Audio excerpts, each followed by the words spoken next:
Another story of endurance now, because a Devon woman has just completed a record-breaking climb and ski of the 6th mountain in the world. Yes, Suzymadgebig from Paynton is the first British woman to ski an 8,000-metre peak.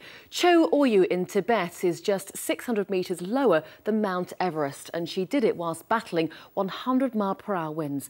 Well, earlier we spoke to Suzy and asked her why she wanted to climb up but also ski down this mountain. It gives you the most amazing sense of freedom. The climbing up is really slow and meditative. You get really kind of lost in your own headspace, a really clear headspace.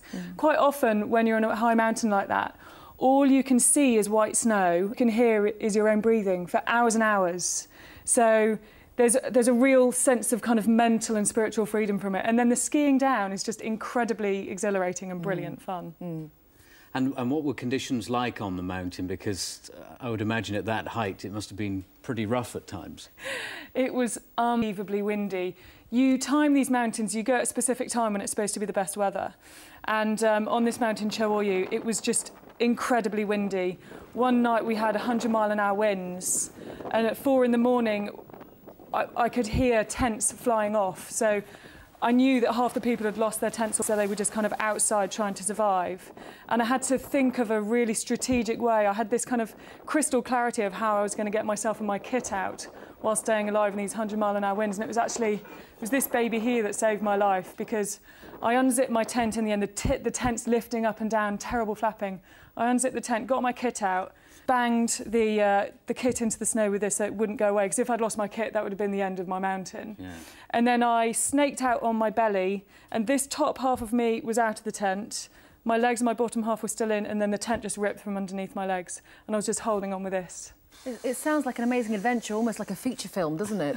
You must be incredibly fit to do this sort of thing. I mean, both mentally and physically at that sort of altitude. The mental strength is quite interesting, because that wind day after day really did some of the climbers' heads in, and they ended up just losing the plot a bit and going down. Whereas I did quite a lot of yoga before I left, and breathing exercises. Above 7,000 metres, which is called the zone, you don't really sleep. So we were 7 nights above 7,000 metres because of the conditions, which you shouldn't really do. You should be there for as little time as possible. It was too windy to continue going up. You can't sleep, and so I was doing these breathing exercises to kind of rest and relax at night. And then physically, it's literally just a question, I take another step? And if the answer is yes, you then breathe for 5 or 10 seconds, because you take about 1 step every 5 or 10 seconds breaths. Then you take another step. You think, can I take another step? It's like, I can, I'm going to be able to take another step. And that's really your only thought. Skiing the mountain is one thing which lots of people mountaineer, but skiing down is very, very, very tricky.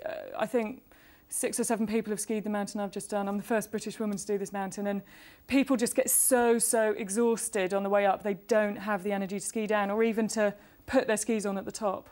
We've achieved an incredible amount, and we could talk about this for so long, but thanks so much for coming and telling us about it this evening. Pleasure, thank you. Compelling stuff, and you can see more of Suzy's amazing footage of her climb in the new series of Inside Out, which starts in the middle of January. Something to look forward to. I'm worn out just listening to that story. No, it's just incredible. Thankfully, no weather like Suzy experienced here in the east. I hope not, David. Still cold, though, overnight tonight. We're going to see some frost tonight. Good evening to you.